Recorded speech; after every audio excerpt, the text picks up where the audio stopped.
Sometimes when you look back at yourself, looking at the things that you have done for the past years, right?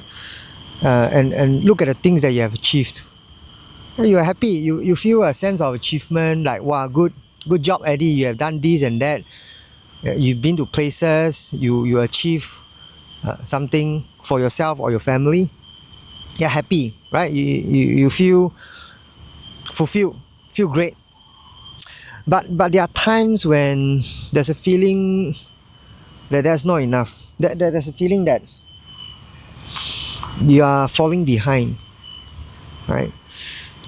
Now is October 2025. We are approaching two more months to 2026. And looking back at my life since I started this YouTube is beautiful. Now, I'm not gonna lie, it's been an extraordinary journey for me, opening new doors and giving me new opportunities to work with brands, right? To form a community, to speak with you people. It's great, fantastic. But when I look at the young achievers, those that are younger than me, when I look around, suddenly I felt like, jialat, I'm actually quite a failure, You come to think of it, age 48, coming 50, right? There are people who are already retired at my age, right? With high paying job, maybe stable income, right? For me, what do I achieve? Looking at the big picture, I'm still in debt.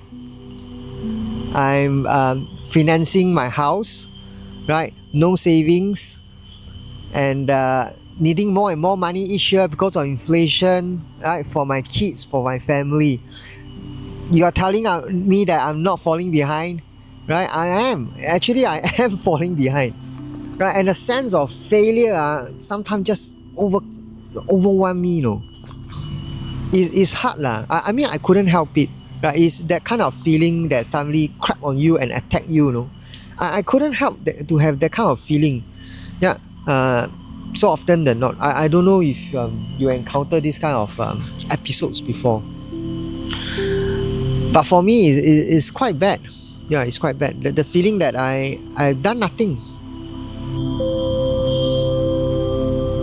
So you say lah, Eddie, why do you want to feel like this? I can't help it. It just happened. Right? Sometimes I also wish I'll be like a tree. Just breathe air, eat, just to survive only, just to move forward. But I'm not like that. We are not like that. We are humans. Now, for me, humans are very special because we are gifted with what? We are gifted with thoughts, perspective, feeling, emotion, and then expression, right? All these things make us human. So we cannot run away from feeling of good things and bad things also. And will there be any person who will always feel happy, right, in a mood of happiness forever? No, that's not natural, right? So you will always have up and down, right? When you are feeling euphoria, and then after that you will come down, you will crash emotionally, you will feel burnout, right? And then you need to pick yourself up, and then you do things, and then you go up again, right? So I think this is natural, right? It's not like sad Eddie or kind of victim, kind of victimize myself.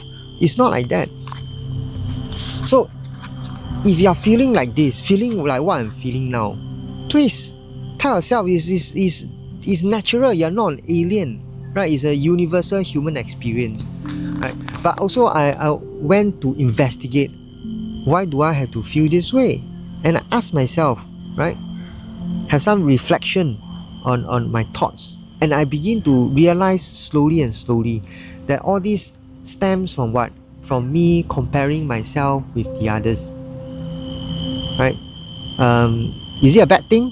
I would say it's not a bad thing, comparison. Now if you look back during the caveman era, when we're still very ancient, our ancestor, comparison is actually a survival tool, right? Why do I say that?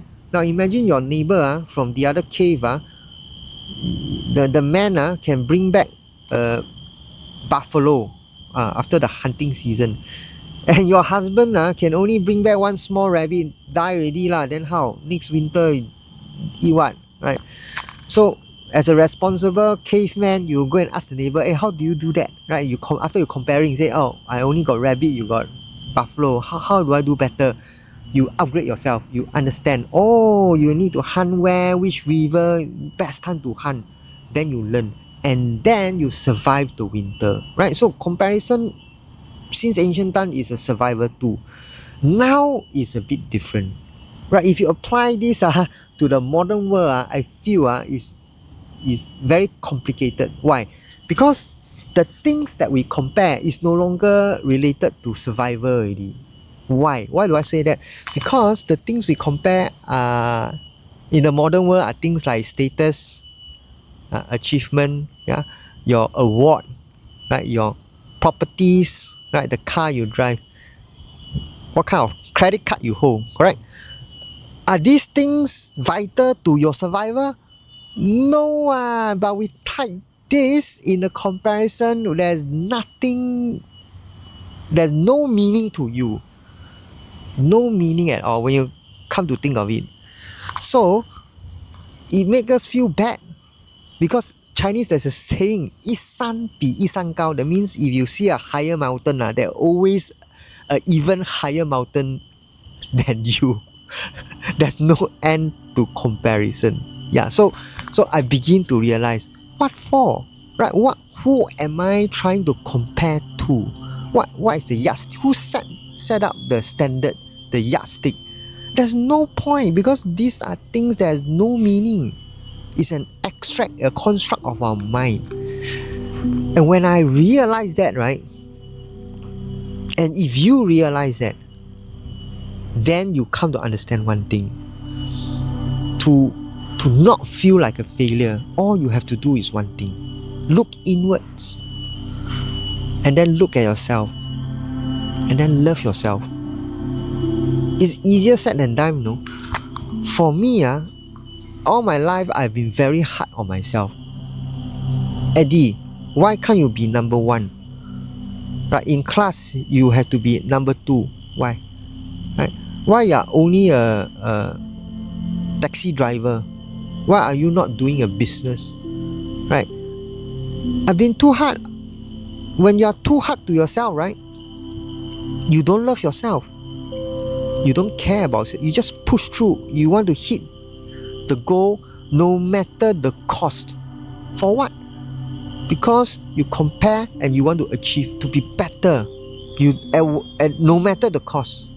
End up you neglect what's in front of you. You lost the meaning of life, because these things, as I said earlier, has no meaning at all. And at the end, you feel like a failure, because you set the standard that has no meaning to anybody else but you. Me lah. Not to say I already succeeded. No, I'm telling you this because I'm learning to love myself more. I'm trying to love myself more and not to be hard on myself. And when I start to take care of myself, right? Yes, telling myself things like, Eddie, that's enough. Right? I'm still living, I'm breathing. Right? At 50, at my age 50, there are people out there, unfortunately, already moved on, past. But I'm still on this earth, paradise earth, that I'm still around talking to you, talking with this lovely community. Right? I have 2 kids that I'm very, very grateful for, a lovely and supportive wife until now. That's enough. What else do I want? Everything else is bonus. And when I keep coming back to this, then I know I'm not a failure. I'm Eddie. I am what I am. I love what I have now.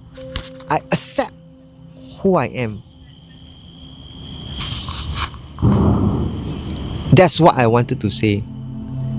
I've accepted myself. For the last 30 and 40 years, I couldn't accept where I was, what I am, And I feel sad. Now, even though I'm only a taxi driver, still in debt, 50 years old, no saving, but I'm still happy. Why?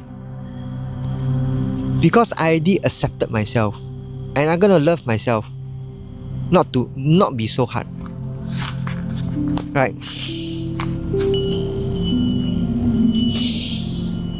I'm not somebody you can look up to say, wow, Eddie, you know everything. I don't. I'm telling you is to remind myself, and I'm learning too. I wish to learn from you guys. But I'm recording this is hopefully if you are feeling like a failure, like you are behind in life, right? You have your circumstances, you have your difficulties and your struggles. Everybody's path is different, right? I may be nothing compared to you in terms of your circumstances. But if you feel like this, I just want you to know that you matters. You have to love yourself. You have to accept. And then everything change. Well, I wish you all the best because I'm trying my best as well. I'm gonna wrap up the video. I hope you can find this video helpful and we speak to you. And if you think this video can help somebody, please share it. Till then, let's share you together. Ciao.